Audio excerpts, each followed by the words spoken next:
Hello po, magandang gabi po sa inyong lahat, mga ka-listeners. How are you today? Sana ay nasa mabuti po kayong kalagayan. So ngayon po, wala lang. Samahan niyo lang po ako dahil magluluto po ako ng ang tawag dito der? Chop suey ba to? Ginisang repolyo na may konting atay.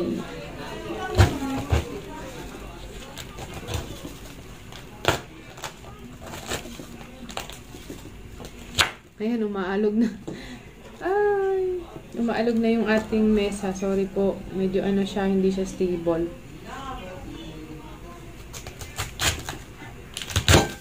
Sorry po mga kaibigan.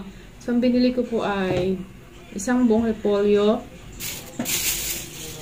Tapos, meron po akong atay. Balon-balunan. And, dalawang kamatis. Dalawang onion at isang bawang. So, yan po lahat ay nagkakahalaga ng 122 pesos. So, marami-rami na po ito. Ito ay aming uulamin ngayong gabi and at the same time, bukas ng umaga. Pang-baon-baon na rin po ni Aaron. So, ito po yun. Repolyo, ito yung marami-rami na rin po ito. Ito, masustansya po ito, rich in fiber. Itong ating atay, ayan, pandagdag ng dugo. Ito, kamatis, mayaman sa lycopene, sibuyas, okay, tsaka bawang. Lagi ko itong binibili.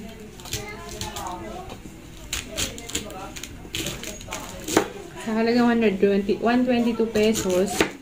Ulam na namin to ng 2 ulaman. Possible, mga 3 pa. Lalo na kung marami. Tsaka, mas magandang pumili ng ganito. Tapos lulutuin mo. Kasi, kesa sa lutong ulam, mas makakatipid kasi to. Tapos, makakontrol mo pa yung ingredient like yung asin. Kasi, alam naman natin, yung mga lutong ulam, medyo may mga lutong ulam na maalat ang timpla. Hindi natin makokontrol yun. Lalo na kung kayo po ay conscious sa salt, mga high blood, bawal po yung maalat. So, mas advisable po talaga na nagluluto ng ulam. Para makontrol po natin yung paglalagay ng mga ingredients like asin. Sang-ayon ba kayo dun mga kaliz? So, marami-rami to. Lutuin ko na to para bukas ay init-init na lang siya kung may matira. So, yun na nga. Ayun. Kanina nag-duty ako maghapon sa clinic. Ayun. Kahit paano, naka-sideline tayo mga kaliz. Tapos si Aaron naman, yung asawa ko is yun. Siya, OJT na. Di ba, Der? Okay na sabihin ko? First day niya. OJT bilang isang caregiver. Na ma-interviewin ko siya kung ano yung mga nangyari para ma-share naman niya yung kanyang mga experience. Kung paano mag-alaga ng mga matatanda, mga pasyente. Yan.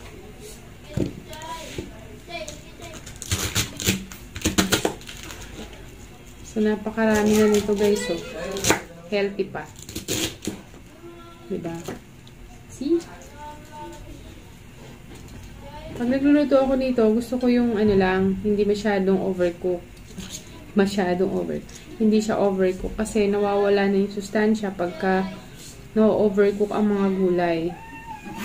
So, mas maganda dito, mga half cook. Pero syempre, yung mga atay, yun yung lulutuin mo mabuti. Kasi syempre, meat yan eh. Ang aking next na aking hihiwain, ay ito namang mga sahog. Pag nagigisa ako, gusto ko laging may kamatis.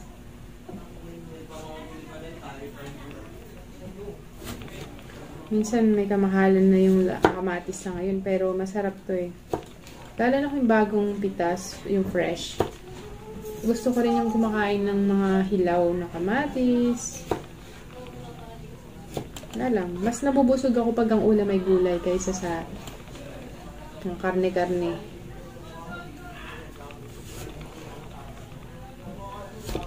Yan. Sino po sa inyo yung mahilig din sa gulay katulad ko?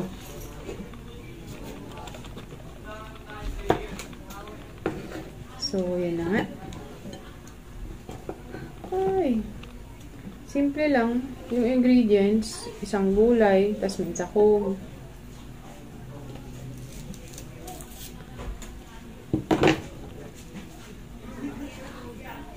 Sana magkasya to hanggang bukas. Kasi minsan, pag masarap yung pagkakaluto, bilis maubos eh. Diba, Der?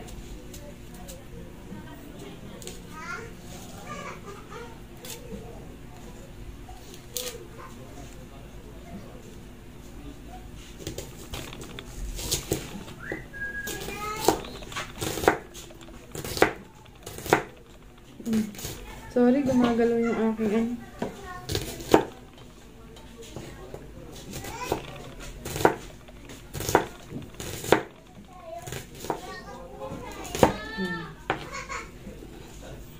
Okay na siguro yung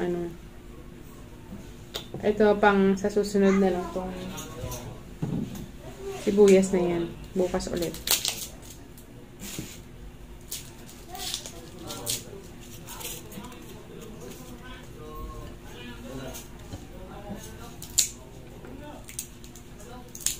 Ito yung bawang.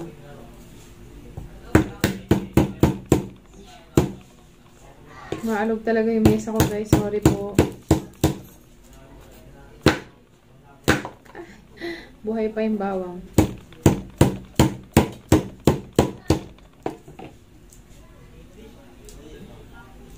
So, yun na nga. Ano to, yung pagbawang kasi, parang meron siyang hype it lowers the cholesterol level daw po. Kaya, maganda rin. Herbal din po. Herbal medicine.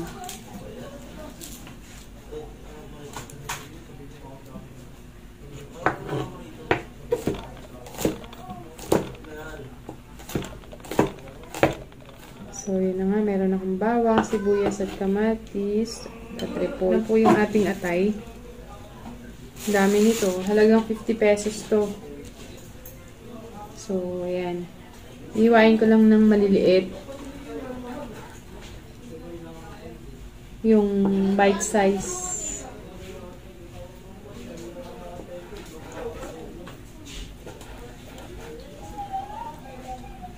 Ayan. Mas healthy pa to kaysa dun sa mga sahog ng iba na chicharon or yung mga karne-karne. So, marami pang atay. Buti na lang, mas marami atay nito kaysa sa balon-balunan.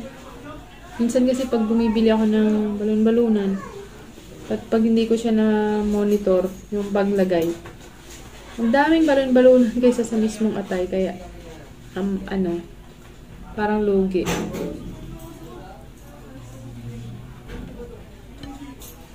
So, yun na nga po yung aking mga lulutuin. Naka-prepare na. Taran! Igigisa ko na lang siya. Nandito yung aking mga sahog-sahog. Sana magkasya pa to. Kundi, lalagyan ko na lang ng yung paminta, tsaka yung ang ingay, sorry.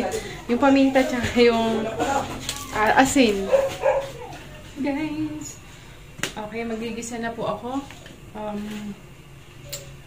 First, yun. Pagka mainit na itong kaserola, lagay ko na yung mantika. Kasi, and then, hinaan ko ng konti.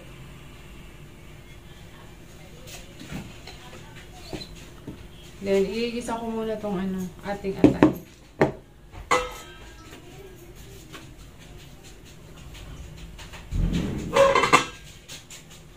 Kasi masunog yung ating sibuyas muna.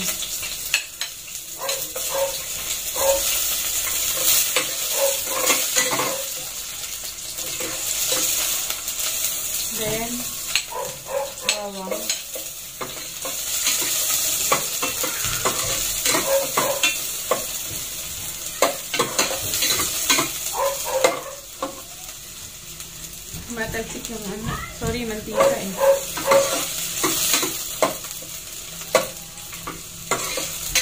Golden brown na yung ating bawang. Lagay ko na yung aking atay.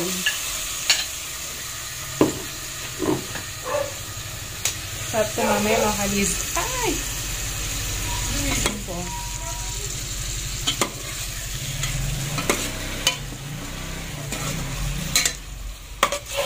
Nilagyan ko na siya ng paminta, magic sarap, saka lagyan ko naman siya ng konting asin mga kalibin.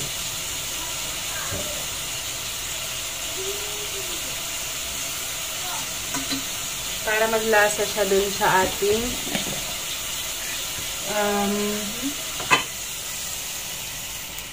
atay.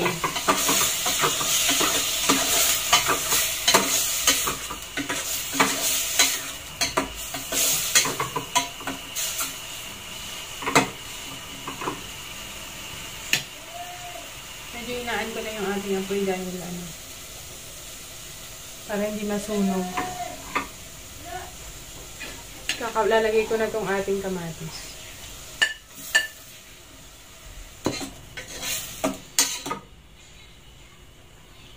So, pakuluan ko lang ito ng mga 5 minutes bago ko ilagay yung ating repolyo. So, ito yung pagtakip ko. Ito na yung pinakahawakan. Wala na kasi ako ibangan yung lutuan. Pero okay na yun. Wait ko na lang. Maluto ng mga 5 minutes. Nilalagay ko na yung ating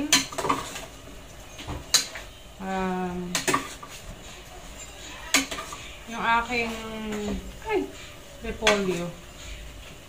Sana magkasya, no?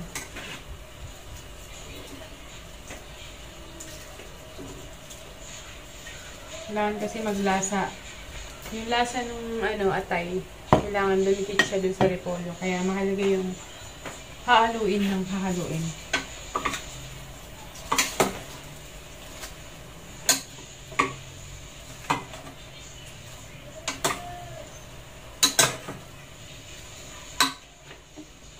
Asya naman pala. Ay! So, okay.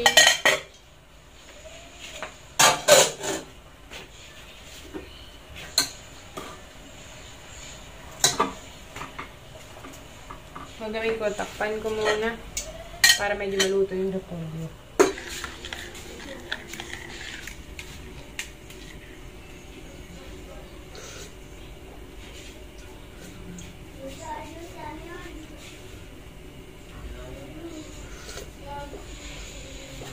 Favorite ko talaga yung gatas, may kape, may sukal.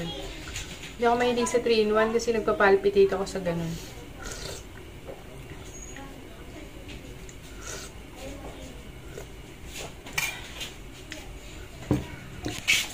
So there. Gusto ka naman. Pagod na pagod. Pagod na pagod yan. Ay, kawawa naman meron ko.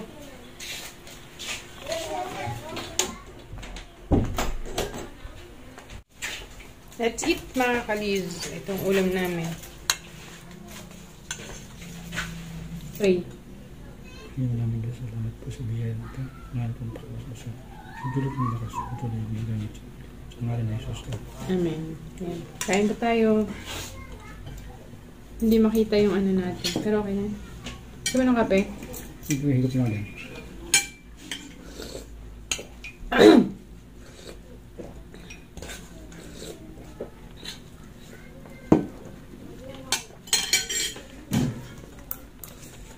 Ang lasa.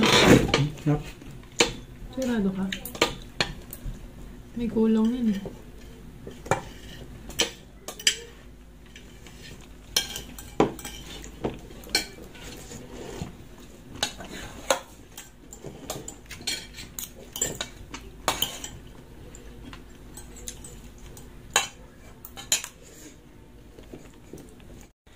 Hello po guys! Ayan, tapos na po kaming kumain. Pasensya na, nalobat kasi yung cellphone ko kanina.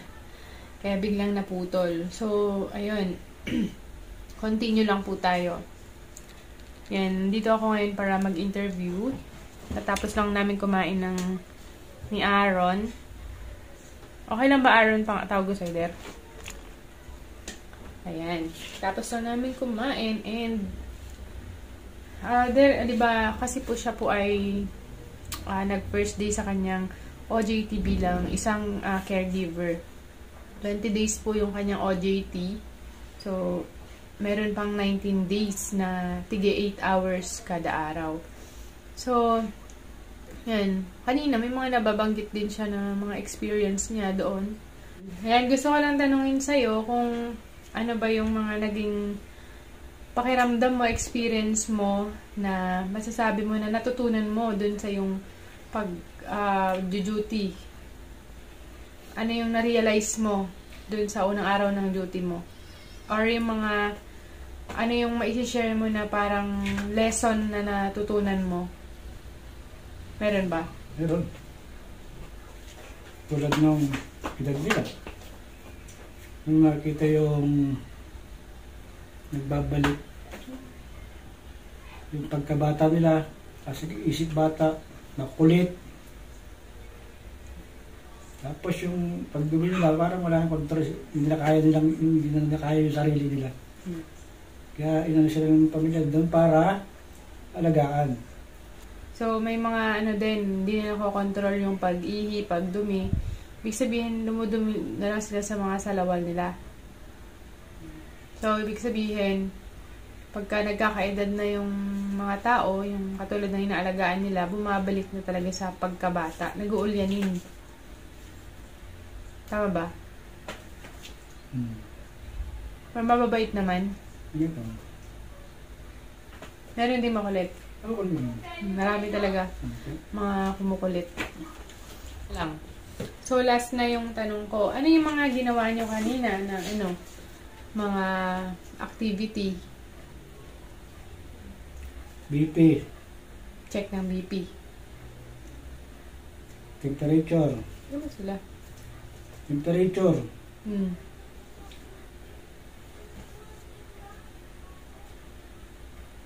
Pulse rate. Ano ba yung pulse rate? Tapos yung RR. Respiratory rate. Nagpaligo kayo? Mga babae ang nagpapaligo sa kanila, taga-buhat lang, bubuhat ako. Pero pagkatapos yung mga ano yun, direct ka na, i-BP mo na sila lahat. Ikutin yung lahat ng mga ano dun. May record yun. Napakain din kayo? Sa kanila? Oo. Or marunong silang kumain mag-isa? Marunong naman, nakakakami sila. May kakairan pa naman. Hindi pa naman sila halos, hindi pa naman sila halos yung nagpapaano. Bedridden. Ano yung bedridden, talaga. So, ano pa naman, mga malalakas pa. Ayan, kayanin mo Ayan. Banta dito, ito. I-vlog natin to mga kaliz hanggang sa siya. Balitaan po namin kayo kapag natapos niya yung OJT. Di ba? May graduation ba kayo dyan? Meron. Meron, masasama pa ako. Grabe. Sana? Tampo agad.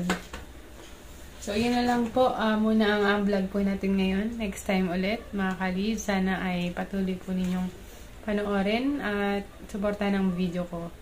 So, ayan. Bukas wala akong duty bukas. Baka mag-vlog na rin ako. Sana ay suportahan nyo pa rin ako. Hanggang dito na lang po mga kaliz. Thank you so much for watching po. Bye-bye!